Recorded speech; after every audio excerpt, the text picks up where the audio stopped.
Today is Tuesday, May 2nd, 2023. I'm Tracy Caine with Oklahoma Oral History Research Program at the Oklahoma State University Library. With me is Sarah Milligan, head of the Oral History Program.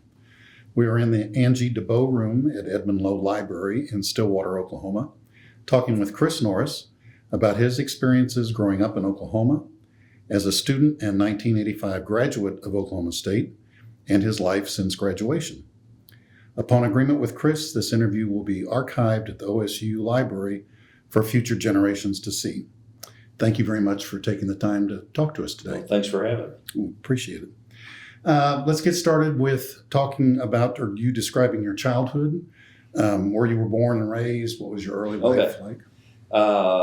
Born in Texarkana, Texas. Born and raised in Idabel, 19 years. Went through all schooling there. My dad had a department store, and I worked there, plus athletics, plus arts, things that I did in junior high and high school. And 1981, went to the University of Wyoming to play football, stayed a little over a year, figured out I wasn't going to the NFL, figured out I didn't want to coach people like me. And so I called my parents, and back then you had landlines, and told them that I was going to quit playing ball. And whoever answered the phone I told, then the other one got on the other phone. So I'm getting it, both ears, which today's generation doesn't even know what I'm talking about with a landline. And they said, "What are you going to do?" And I said, "Well, I'm going to come back home and work at the Weyerhaeuser plant in Valiant for a year, and then I'll go to school." Dad said, "You're not entering this county. You're not allowed back in." So they were afraid I'd go down there and make money and never go to school. Okay. And so I said, "Give me 10 minutes." Hung up, thought about it, called back, said, "I think I want to go to Oklahoma State." And Dad said, "Well, you better hurry because school's already started." And Wyoming was a week behind. And so I left on a Monday morning, got here on Tuesday afternoon. My dad was part owner and had put in the wooden nickel with Kay Comia. And I drove there, parked. Kay told me to go to Whitehurst to enroll. And that's literally how it happened. And I distinctly remember I got the 7:30 a.m. accounting class out of that deal. So the only 7:30 class I had my whole time here. I happened to pledge a fraternity at the University of Wyoming. I was not initiated there because I wasn't around enough. I affiliated with the Sigma Alpha Epsilon fraternity here, was initiated here, and then that's where I lived for the next 3 years. For your entire time here? For my entire 3 years here. Okay. Yes. Okay. Well, going back just a little bit to your high school days, you said you were involved in extracurricular activities besides just the normal. Oh, yeah. What types of things did you do? In junior high, I was in the high school band. I also played, small school. 154 were my graduating class. Okay. Which I think is the largest graduating class in the history of Idabel. Okay. I look now and they're in the 110. I don't know what's happened. But anyway, I did that, and I played the junior high football, basketball, and track. Oh. And then we'd had to declare majors at Idabel High School, which was interesting. I was a fine arts major. So I did football, track, choral, theater, things like that. In our house, it was a little bit interesting. My dad had played football at Rice, and Mom was a national debate champ, was a top 10 senior at Oklahoma State. English was taught daily in the house as far as grammar. And both my sister and I were told, you will have a musical background. We don't care about the athletic background. So I took piano for 6 years. I played the cornet. I played a guitar. Those things were always kind of interesting. I could quit football. I couldn't quit that. Do you still play piano or cornet? Well, I don't play cornet, but piano and guitar, yes. Okay. And that was kind of their point. You can do this. You can't always run a 4.640. So I look back on that and I fought it, but it was a good thing. I was able to tour Europe in 1981 with the Oklahoma Show Choir, which was 8 soprano, alto, tenor, and basses from the state that you tried out at Oklahoma City University. And without that background, I never would have seen at the time what was West Germany, which no one knows what I'm talking about now, and Austria and Switzerland. So I got that experience because of those things. As a high schooler, that's great. Yeah, and I've got a shoulder that doesn't work because of football. So it all kind of works out. It was great advice. I did the same thing with my kids. Did they fight it as much as you did? Kevin did. Katie was fine. Katie loved dance. And in fact, the interesting thing with Katie being a Big 12 softball player and an all Big 12 one was in 9th grade, she had to decide between dance and softball because of the time. And she chose softball and it worked out. But Kevin was a little more stubborn. But he did adapt, and he played piano until we gave him a deadline, and then the day that deadline hit, he was done. So understand that completely. Yeah. What made you go to Wyoming for college? Football. I had an offer to play there. They had I wasn't good enough to play at Oklahoma State, and they had a quarterback coach that I was kind of an idol of mine growing up, named Charlie Weatherby, and played here. And I'd watched Charlie, and they recruited me, and I didn't have many choices, and I always thought a lot of him, and he was kind of an idol of mine. And he and Daryl Goforth, who I still have lunch with now, but Charlie was, and I was a quarterback, and I went out there and I was a quarterback for a day, and then I became a defensive back. So anyway, that was the whole reason to go there. It was sports completely. And I wasn't very studious there at all. So I worked for 3 years to get the grade point up here. I did graduate with over a 3-point overall and a 3.8 in my major, but it took an awful lot of work the last 3 years because I came here with a 2.4. So, well, being a football player and that's plus I didn't try. Okay. To be honest, I'll tell you a funny story real quick. I didn't even realize I never went and got my books for my first round of test. So of course I flunked sociology and psychology or whatever, and it dawned on me I probably ought to go to the bookstore and get the books they have set back for me. So you can only be 18 once, but I just didn't want to carry them around.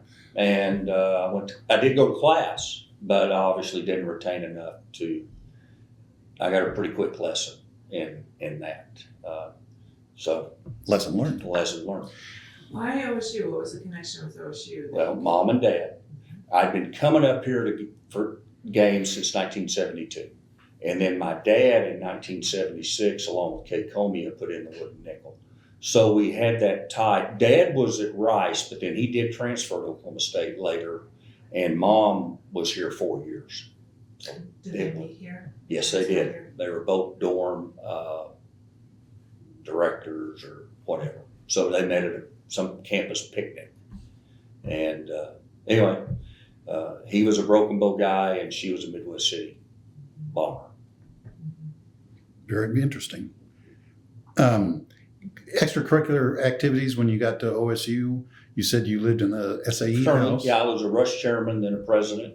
Okay. At the fraternity, I was involved in IFC, and that was IFC. it. Interfraternity Council. Okay. So that's what I did. What was your major? Management with a minor in marketing. You mentioned that you still are in touch with some college friends. Oh yeah, Okay. well, mostly fraternity brothers. All right. Text groups, and I've got a group that meets annually down in southeast Oklahoma at a cabin. And in fact, we're doing that in a couple of weeks. I keep in touch with about 10 of those guys, and very close touch. So that was the fraternity was a great experience for me. I was forced to do that, by the way, by my parents, and neither one of them were in the Greek system. But they felt like they had missed something, and I was forced to pledge while I was at the University of Wyoming, and then I just affiliated from there. Well, sounds like you made some lifelong friends. So Oh yeah, great friends. That's terrific. Graduated in 1985. Correct. And what was your first position, or what did you do right out of college? Went to Coke Industries, and I started 2 weeks after graduation, and was in refined products for Coke Industries, and then lasted about 14 months, and then I had a career change from there. I don't think I was prepared for the corporate world, and there's nothing wrong with the corporate world. And Coke Industries is a wonderful company. But I started in 85, oil in 86, went from around 40 to 12. And the whole idea working was that you tried like heck to get out of Wichita to go work for Coke across the United States, and then you fought like heck to get back. And to the headquarters. Yeah. And back then there were 3 buildings, and it's all 6 stories. And I drove by there in the last 2 years, and it's not even the same beast. Building after building after building, security, and we just pulled up and had a card to get us in the front door. Sure. and went to work. So, but I didn't understand the corporate life. I think I wish I had been groomed a little better, possibly by my dad, who was with Caterpillar and then Ingersoll Rand. He really wasn't that kind of a guy. He was kind of a guy that you just sink or swim, and that was the mojo. So that's what I did. But I was a little frustrated because when you see the oil go down, you're not gonna, and you feel like, I think a real mistake young people make, and I was one of those, is you feel like it has to happen within the next week, the next month, and you don't realize that you could be blessed with a life to live into your 80s, and you forget that. So is that sort of the biggest lesson that you wish someone would have given you to prepare you for corporate work? Absolutely. Absolutely. But it is what it is. And I learned, but it's a shock, not a bad shock, just a different shock. I was in refined products, and we were to be at work at 7:30. We had lunch at 12. We had a 30-minute lunch in the Coke cafeteria. Mm-hmm. We were back in our offices at 12:30. We left at 5:30. Mm-hmm. And then on Saturdays, you were expected to be around in there, even though nothing was going on. You needed to be around some of these guys that had paved a great career, and they needed to see you. Like, you might just sit in someone's office for 2 hours and talk, and then leave, but that's the way it was. So, that's what was expected. That's what was expected. But I will tell you this: Mr. Coke ate in the Coke cafeteria when we ate in the Coke cafeteria. So that was always kind of interesting. When he wasn't out doing stuff, he was in the Coke cafeteria just like I was. That is interesting. So you left Coke Industries, and did you come directly to Stillwater? Mm-hmm. My parents had come up to Wood Nickel sometime in June, and Caine had told them that a store across the street was possibly for sale, and it was called Balfour House. And I'd had a retail background with my growing up. Right. My retail background was not near what wasn't real polished. I was the grunt. I was the guy that carried. I knew there was 26 stairs to the second story, and I was the guy that carried all the boxes up and did that and counted the inventory and Emptied the trash. things. Lat line, helped re-roof the building. Things like that. I wasn't counting money. Okay, so but it intrigued me. They called me and said this thing is for sale. Sometimes you make decisions off of I wouldn't say panic, but I kind of wanted out, and that's nothing against Coke. That's on me, but I wanted out, and to lack of a better term, I kind of jumped at that. Sure. And an interesting thing is, before I made my mind up, I'd gone back to Wichita, and Caine called me. And Caine was a mentor of mine. I'd worked there and thought an awful lot of him. And he said, I want to take you to dinner. And so I drove back down on a weekend, and we went to dinner, and he said, I don't want you to do this. There's way too many hours, way too much pressure. And I thought it was ironic that a guy that had a retail store that was doing well, he tried to talk me out of it, but I didn't listen. So, and it was a great decision. His plan, his thought process wasn't wrong, but I probably wasn't seasoned enough and mature enough to really understand what he was saying. It's kind of one of those deals you don't know till you get in the middle of it, and then you go. You think he was trying to be the devil's advocate? Yeah. Okay. No doubt.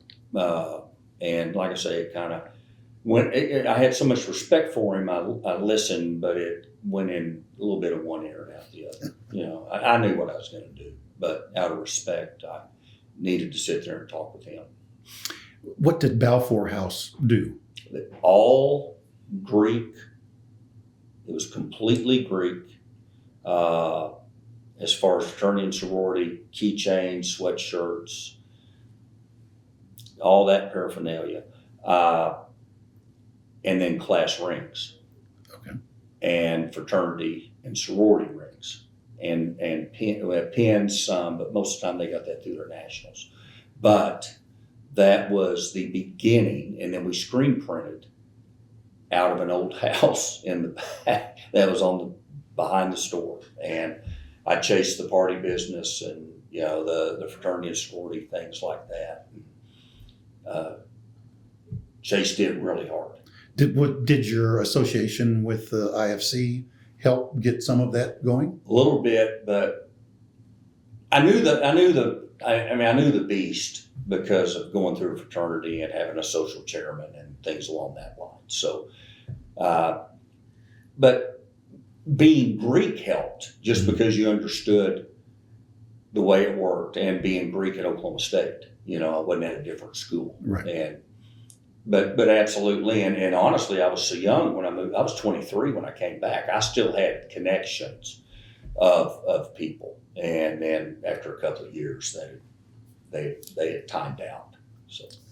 So you kind of fell into, as it were, a business, but it expanded from Correct. there. Yes. And you expanded the offering of what the store did. Quite a bit. I got very, it's kind of interesting. I was not married, and,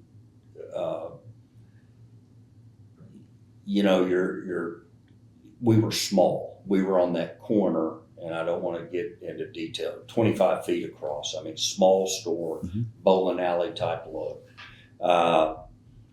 After a couple of years, I got a little frustrated because I wasn't growing, and I wanted to do the Oklahoma State stuff desperately. And, I caught a break. And I caught a break, but I was there to take advantage of the break. You know what I mean? And Bates Brothers Campus Shop was next to me. Then was Ninus, then was Hideaway. And Bates Brothers decided to close that location. So I bought those buildings from the current landlord. And when I did that is when Balfour / Chris's changed. I changed the name in year one. I hated that name. And Where did that come? Where did Balfour House come from? The rings. Okay. And it was literally, those stores were started by Balfour, and they put managers in them. Okay. And then they allowed whoever the chance to buy it, but you still paid a royalty to Balfour. Got it. And I despised selling class rings, hated it. And now I'm not talking about high school, I'm talking about college rings. Sure. And the two fraternities that were significant with that were Beta and Sigma Chi. And they all had rings. And, the quality was just, you just held your breath every time the ring came in. And these were $300 rings in 1986, 87, 88. And I couldn't stand it. And I had joined a buying group called University Spirit in January of 87. So after 5 months, I started on September 1st, 1986. And in 5 months, this buying group formed, and they formed in Norman, but it was made up of stores that were old Balfour stores from Rhode Island to San Diego. And there were like 40 of us. And that was a huge break for me. And I went there, joined the organization as a buying group. It was more of an exchange of idea group by far versus a buying group, but exchange of ideas and showing what's selling on the East Coast and the West Coast. And then, in a year it'll be to where we are. So that organization was called University Spirit. Everyone was changing their name to University Spirit. I am not egotistical. I would have preferred to stay University Spirit, but I did Chris's because of, and this is the old days, Yellow Pages. And I was first in the Yellow Pages with a C. And it beat all my competitors had letters that started after that. And back then, especially with screen printing, it was, if it wasn't Greek, I still did an awful lot around town, but it was, you wanted to be the first name they called. And that was the bottom line. So that's where Chris's came from. How did you find out about the University Spirit conversation? Because there's only 40 across the country, it seems. Yeah, there's one in Norman. So, and he and I had, everyone was nice, and I get a phone call from him, and I go down for a game day that he has when we have an open date. And this thing was building as far as the University Spirit deal. He knew it, I didn't. And I would have been a natural fit, and we weren't going to compete against each other. I wasn't going to his campus trying to get Greek business. He wasn't coming to mine. So it worked out great. And that's honestly how it. He was a Balfour House in Yes, Norman. he was. Okay. And he was one of the first ones. Got it. The one I bought was one of the last ones. Okay. Nothing wrong, but University of Georgia and University of Oklahoma were the first two. And then it kind of spread from there.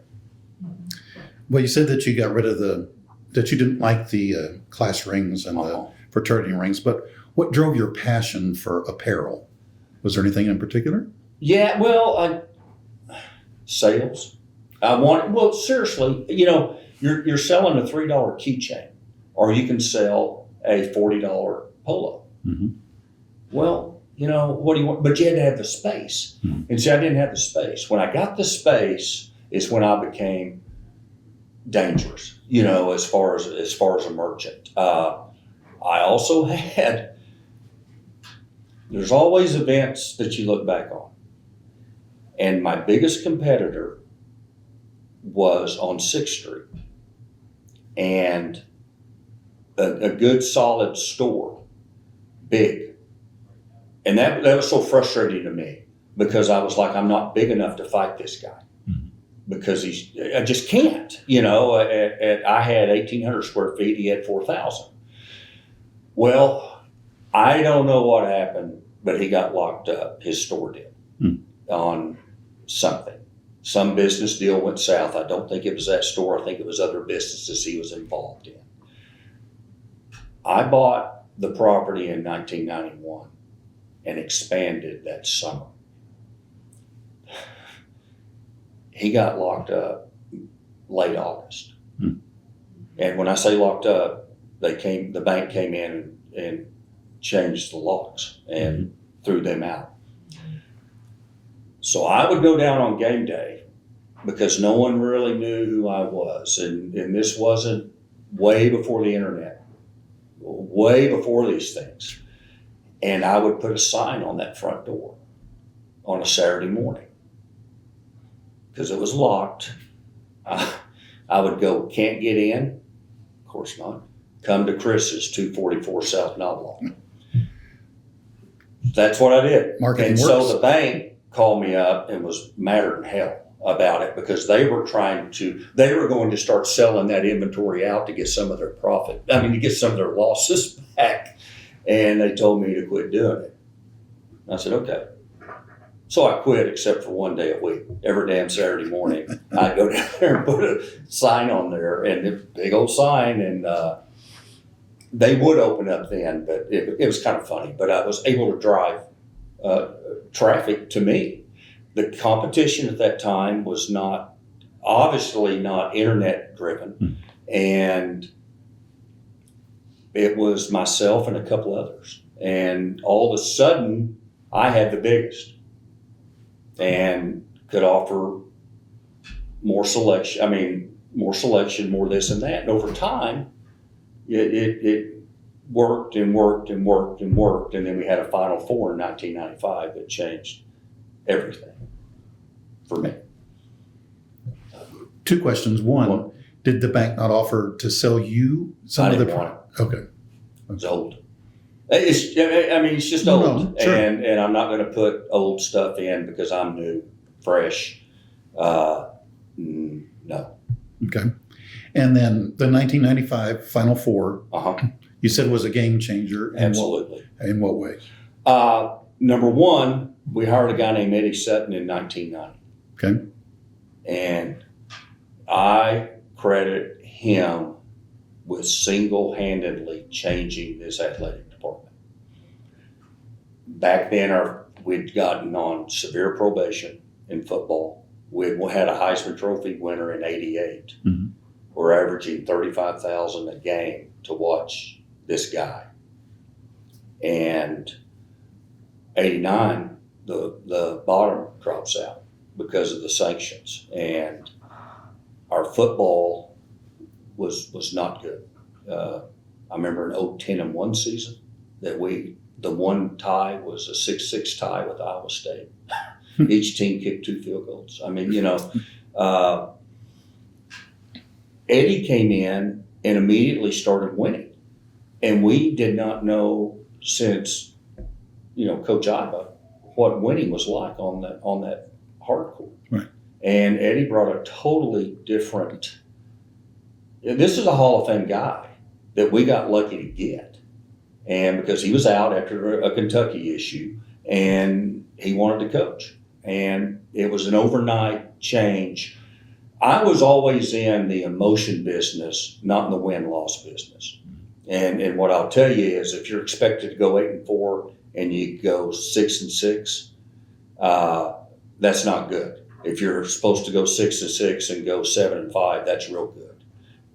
It's just a human nature of disappointment or appreciation and excitement. Right. And this basketball thing built, and the first year he was here, we went to the Sweet 16. Well, no one here even knew what that was, and this was common practice for Coach Sutton. Right. And Eddie Sutton, I have said, was the nicest legend you could ever run into. He was so kind and so gracious, and he would come into my store on Christmas Eve and have a Christmas list. And we'd fill it. And he'd stand up there at that counter and sign shirts and hats for people.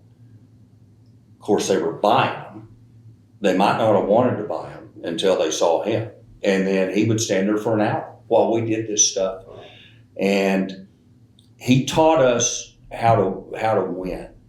And I think Terry Don Phillips, coming in 1996 to be the athletic director, also changed the trajectory of that athletic department.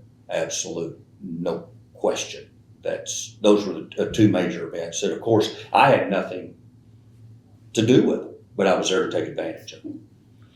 In the 95 Final Four, I had no earthly idea what I was getting into.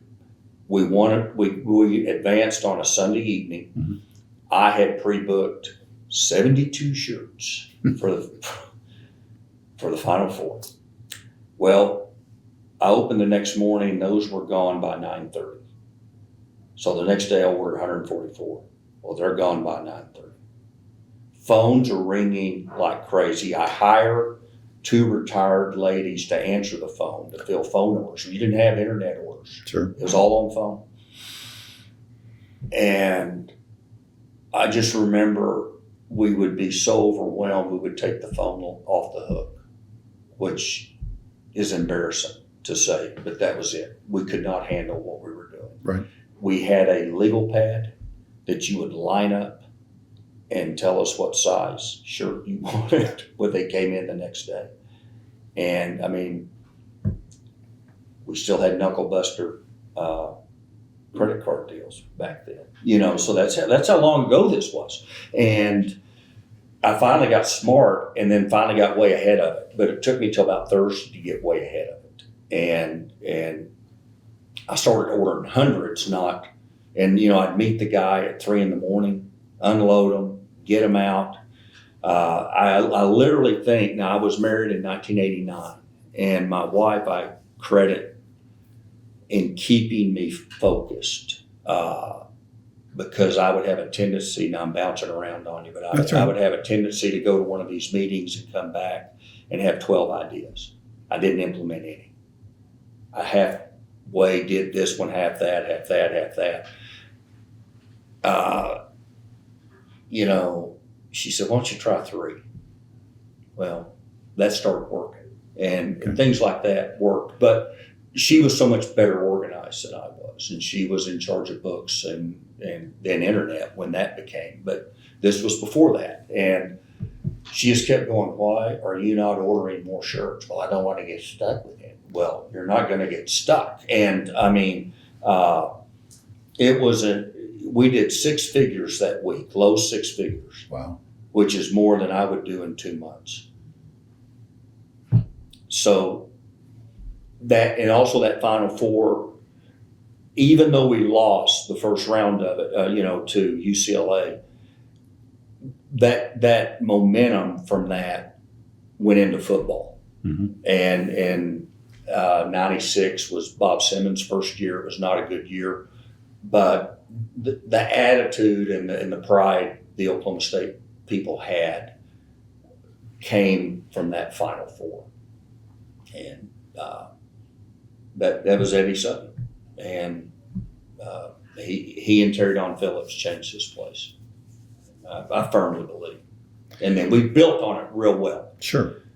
But at that time, I think we were questioning whether we could stay in the Big 8 or not.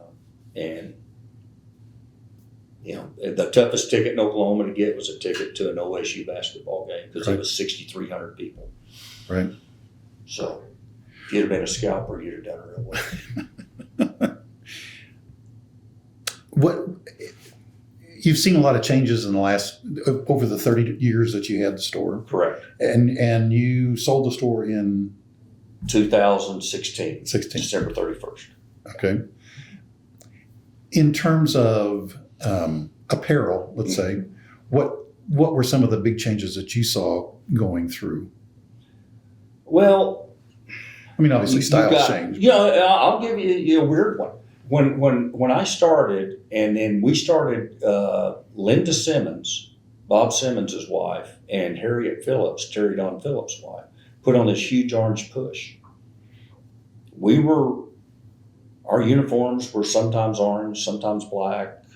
Orange wasn't and going to market, I'll never forget trying to get orange, and you flat couldn't get it. And, the colors, and you would literally buy a higher amount because they had to special make the orange shirt for you. I think that I caught on to that real quick. I'm not convinced my competitors did.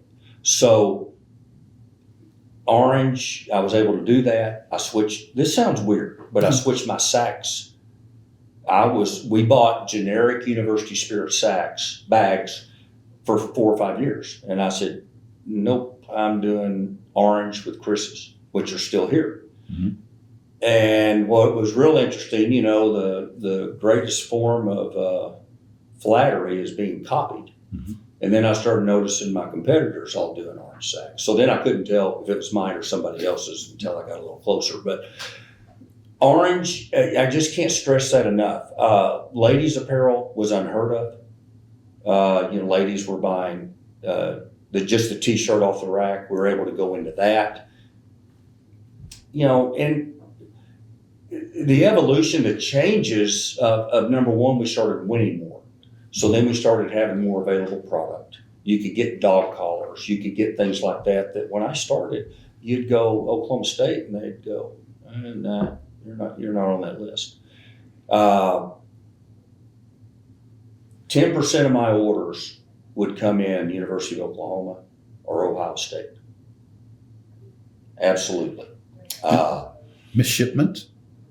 Yeah, just bonehead. I mean, they didn't really, our name was not as common. Right.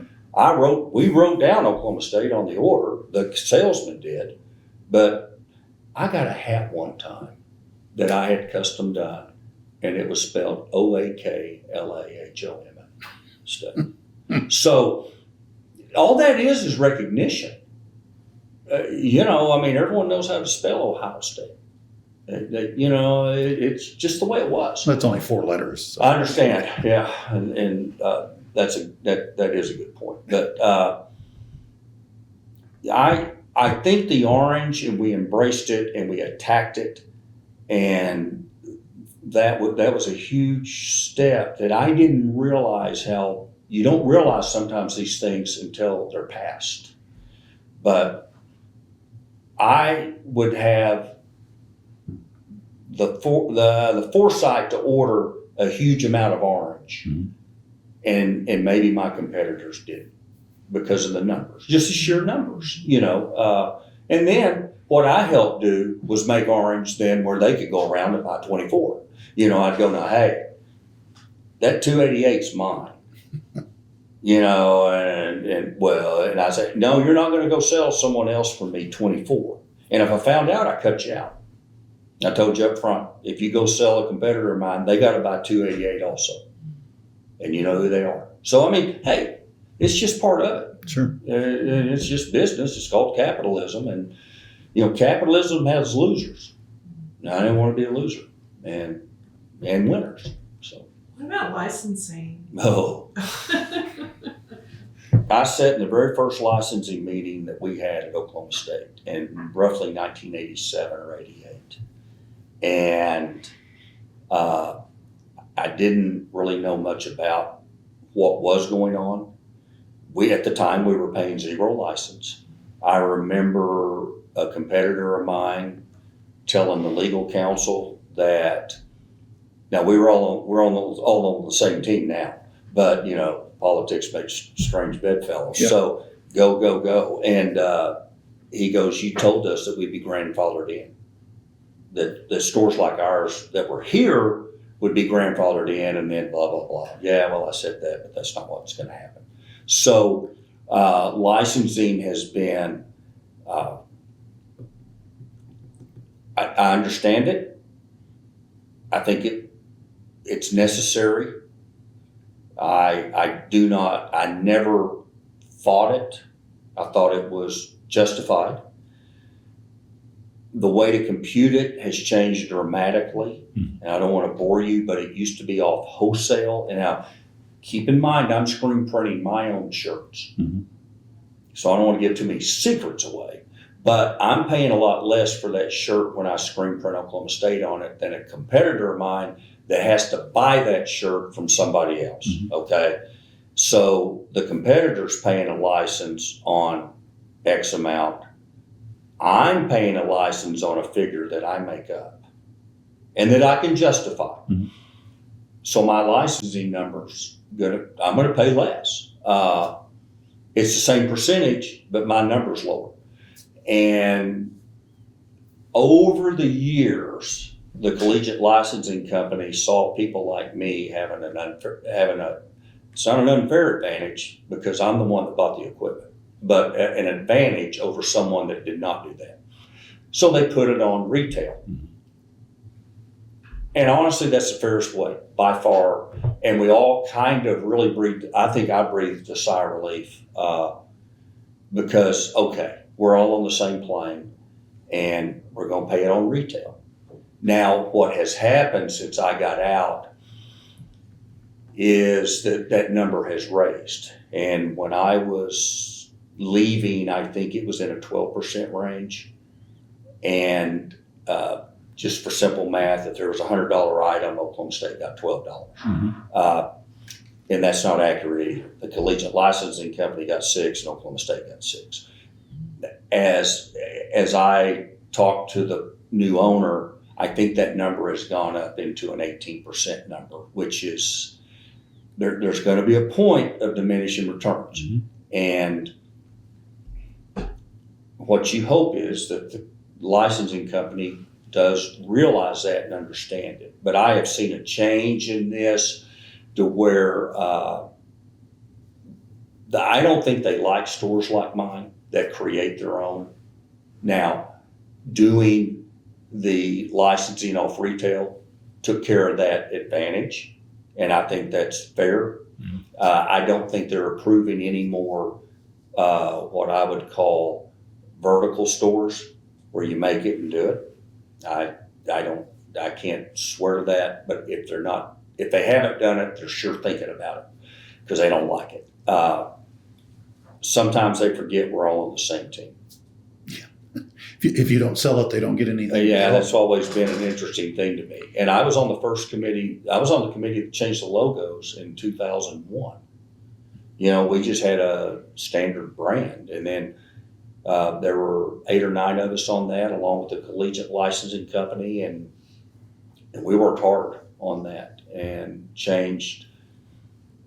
brought out 4 different brands, and now I think we've condensed some down. We probably had too many, but it was a great offering to the public, and it gave us more SKUs, and I thought it was a great idea, and we needed to do it. And I'm not convinced that was over 20 years ago. I'm not convinced we maybe shouldn't do it again, but doesn't affect me. More options, Yeah. You were a block away from the campus. What kind of changes did you see? You've talked a little bit about the relationship with the campus and how things changed when Coach Sutton came in, but Sure. What are some of the other changes you saw during the tenure? Well, the physical building change is mind-boggling. I would once a year walk the campus. And this sounds weird, I'm a block off, but you know, I've graduated, I'm not going to class, but I would walk the campus just to see, and we still kept the nuts and bolts of, your theta pond in your library. And, it's funny, I'll be asked to speak possibly at a class. And they'll go, well, it's in Morrill Hall. Do you know where that is? I'm like, yeah, I do. But heck, it's the Spear School I'm screwed up with. And I will segue to that Spear School is unbelievable. And when I have spoken there and I see the technology that they're using to teach it's mind blowing to me. I mean, we had chalkboard. You know, I had a business law professor that would rub his back on that chalkboard and he'd get chalk all over it. I mean, you just would, weird stuff, but you go over and you watch this and they got the whiteboards, they got the screens, and they got, I remember in the Serotonin Center taking a stack class with an overhead projector with 300 people. And, it's stunning. You go down Monroe Street, the new ag stuff down there is unbelievable. I can get into the facilities of the athletics it's something that we couldn't even fathom when I was slumming around here in the 80s and then 90s. I remember President Halligan saying something to the extent, if you're not building, you're not growing.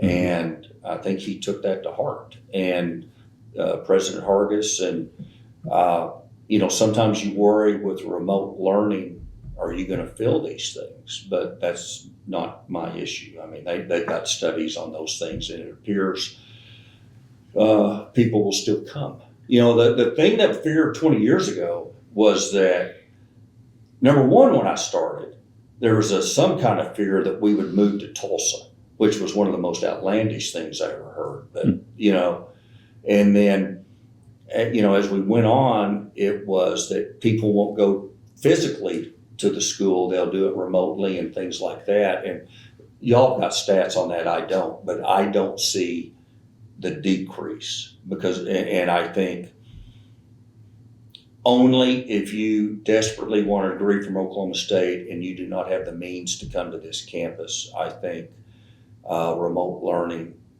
I don't think it should be done other than that, but that's probably a fairly controversial statement, but I think we proved in the last 2 years that remote learning is not the best way to learn.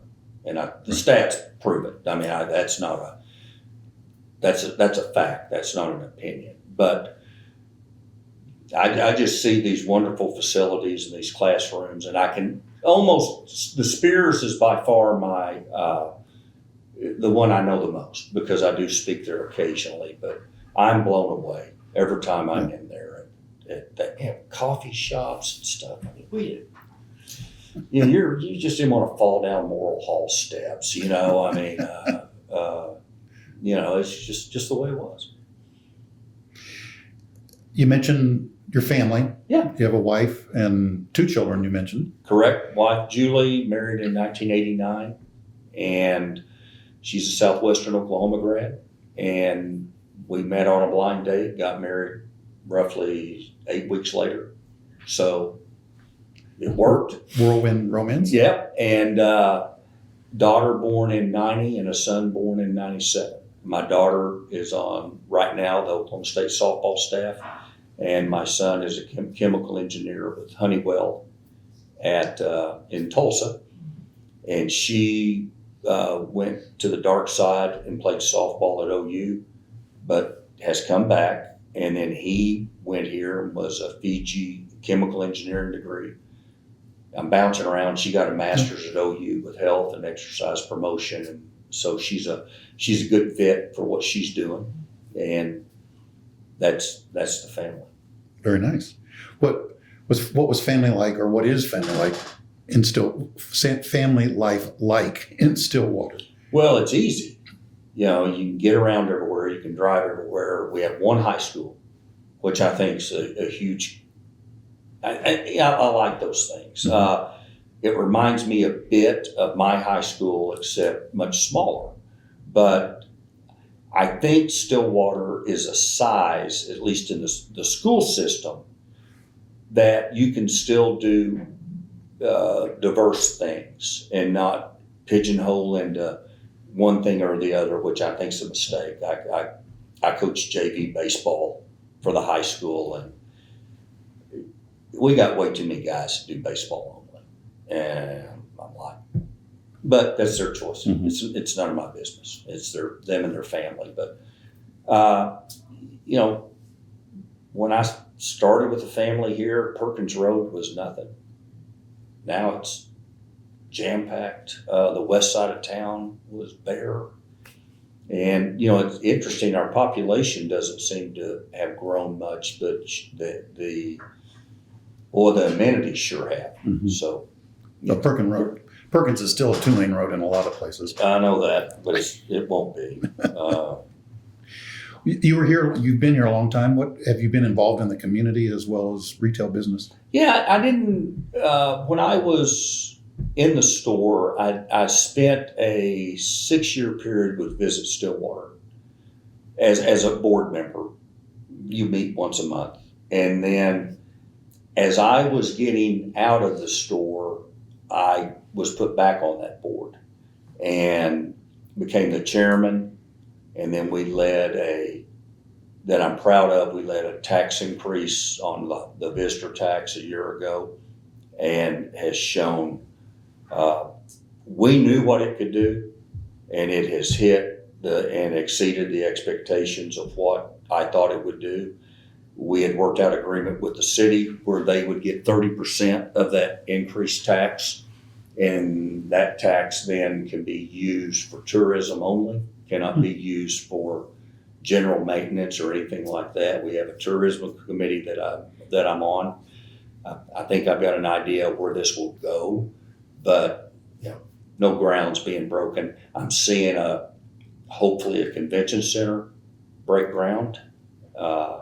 Is that scheduled, do you know? Yeah, but it keeps getting put back. Okay. But I think it will happen, and it's desperately needed Mm-hmm. for this town. Being on Visit Stillwater, you see how many hundreds of people you affect that can come to this town because of grants that we give to get them here.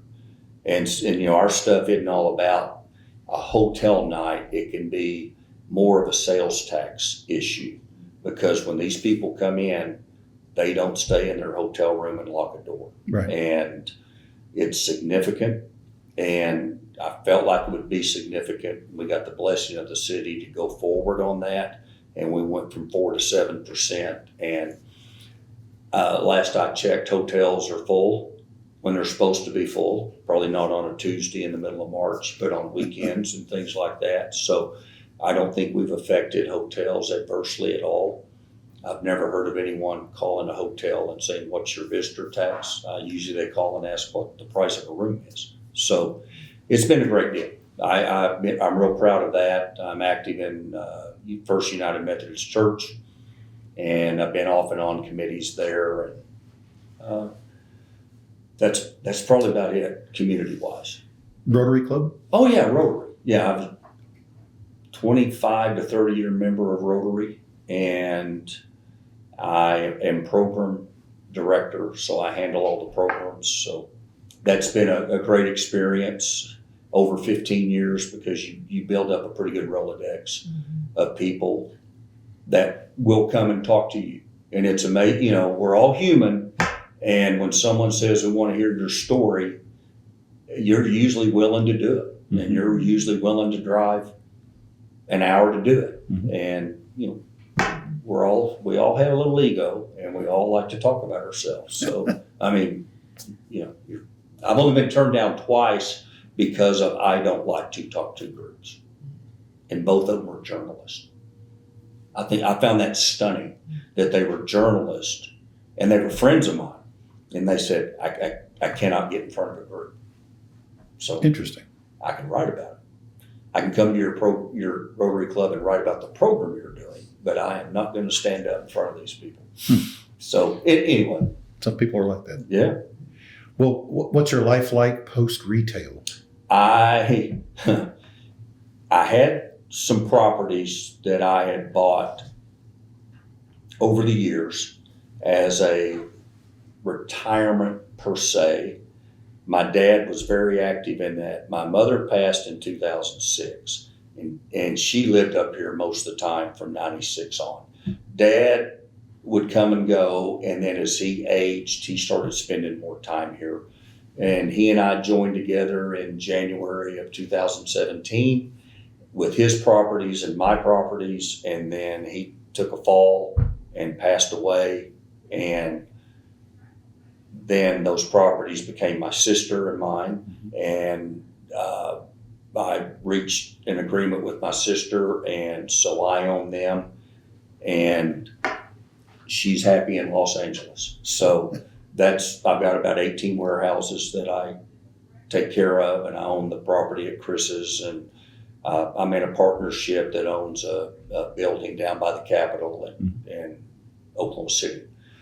So that's what I do. It's kind of funny. No one thinks I do anything, and I get it, but I am busier than I've been.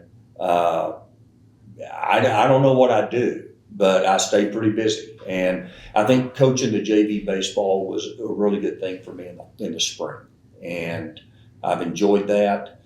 I enjoy the properties, and I've got a pretty good life. I've got coffee groups 6 days a week.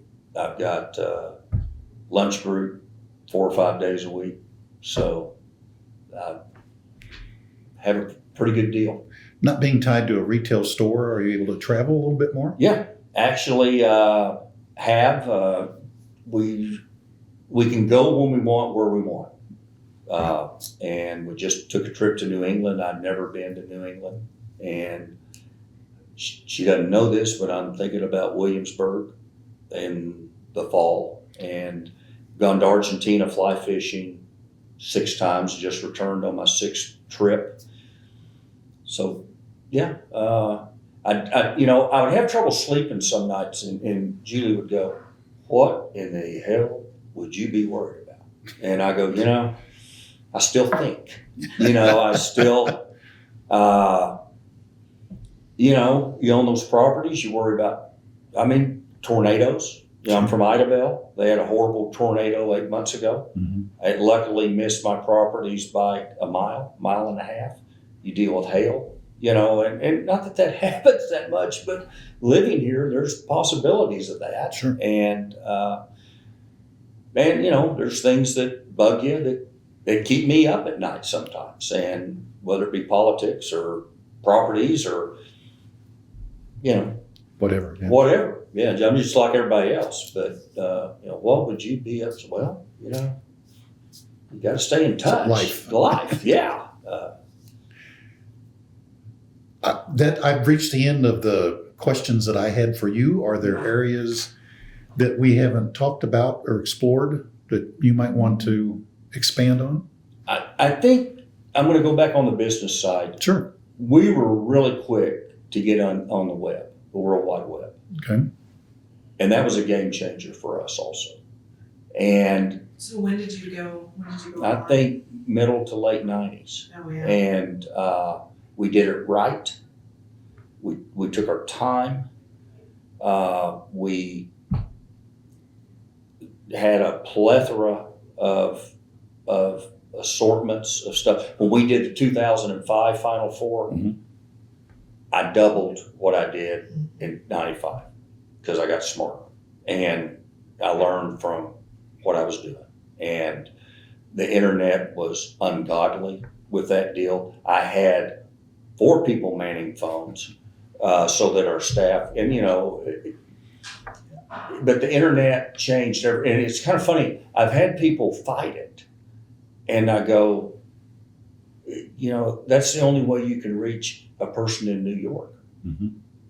You want to wait on them to call you, or do you want to throw a Facebook ad out with a new design that costs you $20 to put out and hit a geographic area you want? I think that's unbelievable. They talk about retail being tougher. I don't know that it is. I think it's tougher for those that are lazy. And I don't know. I just, if I were putting in a new store today, the first thing would be that website. Mm-hmm. And then we'd be aggressive as hell. Switching to the web seems, because you said it was such a game changer, and it was, pretty a monumental change in a lot of things, right? Mm-hmm. And so I'm curious, who made the sort of note of this is something we need to do. My wife. Case closed. Oh no, I was a guy that went in every day with blinders on. And not that you don't care, but when you walk into the same place, I'm very regimented. You could have timed anything by what time I arrived, what time I put the key in the front door, you know, all that. And my wife I was not technical at all. And so that I was able to see problems eventually, but I had to have someone else fix them. One of the biggest things we had was when our credit cards, we went from knuckle busters, then we went to, you know, the phone line, you know, and that was a 20 to 25 second transaction time. Doesn't sound like much, but when you've got people lined up in a store, and so what I would do was I had a snake, kind of like you used to go to a bank. You know, you got in line and then the next available register because, you know, I've always been in the line that doesn't move, you know. So, and I would put down trivia on the floor, paste it, you know, who caught the most TD passes in a game, and then 4 steps up, you had the answer. You see what I'm saying? So I tried to distract you from that 25-second deal, and I put a TV in so you could, you know, watch a game or trying to get the customer's mind distracted off how long they're having to wait. And when I figured out I could pay a lot more money but make 3-second transactions, I did it in a minute. And those things are maybe what's missing in general in our society a little bit. Is you gotta be people. Boy, they want it quick. You know, why do you have drive-throughs at convenience stores? I mean, it's been a fascinating thing. I thought of trying to put a drive-through at Chris's in 1990, but I had a cycle. I mean, I couldn't do it, but I thought, God, this would be good if you could pull up and get your shirt, you know, just ding, ding, picking up my shirt for whatever and hand it to them. Because I watched the gas station deal where they were all fearing when they started doing pay at the pump that you wouldn't come inside. Well, everyone comes inside. You know, people are funny. I mean, they just react the way they act. They walk right. When they open up a door, they go to the right. In every retail place you have, unless there's a wall there. Okay? And you learn those things. And one of the biggest things I did was change the hanger colors. I had white hangers and they look, you know, and someone made a comment to me that looks like TG&Y in here. And I'm like, you gotta be kidding, I'm busting my, and then I go, okay. So I changed to black hangers and it made the whole place look different for $1,000 change of hangers. Sounds funny, but it works. I mean, people are people. I think the future of retail is probably boutique stores, the 2,500 square foot, or specialized store. Chris's is, I think, going to be here an awful long time. But,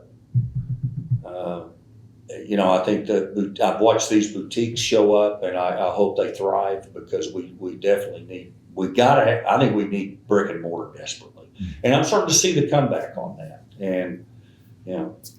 Well, I think you're right on the boutique stores, especially after last weekend, Bed Bath & Beyond's shutting everything down, and there was another one that was announced. Yeah. But yes, people still want to go in physically and touch and see and smell and feel the fabric. And when I look at some of those things like you're mentioning, I think that's a mismanagement. I don't know the management, obviously, but something went wrong. And usually it's because they expanded too quick. I mean, your cash flow dries. I mean, I can go on. Your cash flow dries up, and you can't pay without cash. I mean, you got to have cash to buy goods, and then your inventory gets stale. Then you're in trouble. One thing that you mentioned was you had your own screen print facility. Yes. Did you have somebody that designed Absolutely for you, or 2 artists? Okay, full time? Wow. And paid well. They don't want to hear this because they're not going to hear it, and I'm not in the business anymore. They are the most important people in my business. Case closed. Was the creativity. Okay. And plus the magnitude of customer orders we did. Mhm. You know, those two individuals were very important to what I was doing. And the I, same people for most of you know, I think I did things right. I was a mom and pop store, and I had 4 people that were with me over 20 years. So, and they were key people. And it made me think that I'm doing this right. Because, to be fair, Oklahoma State's a huge competitor when it comes to talent. Mhm. But I did the right thing. I paid the right way. We did a profit. I mean, we did retirement. We did insurance, and most of my competitors didn't. Now, maybe it's a chicken or the egg. Are you successful because you took care of them, or because you were successful, now you can take care of them? But I tended to go, my philosophy with employees was it was always we. Nobody works for me, they work with me. And I probably fired 10 people out of 400 in 30 years. And that was for theft or lying. It wasn't for, I mean, if they weren't performing well, that's on me. I need to make them perform better. But that's a whole another deal. But it's been a great run. I've been really blessed, and I'm still learning. You know, I like to learn. I feel young. I probably don't look it. I don't, you know, but I feel young, and I've got a lot of energy, and health is good. So away I go. That's good. If you have nothing else, I want to say thank you again for taking the time to talk with us today. And Well, thanks for we thinking appreciate of it. Yeah, I a little stunned when I was chosen, but obviously someone couldn't make that time. You know, but no, it's been a great deal, and hopefully this is beneficial down the road for somebody. So, Very interesting. Yeah. Very much so. Thank you. thank you.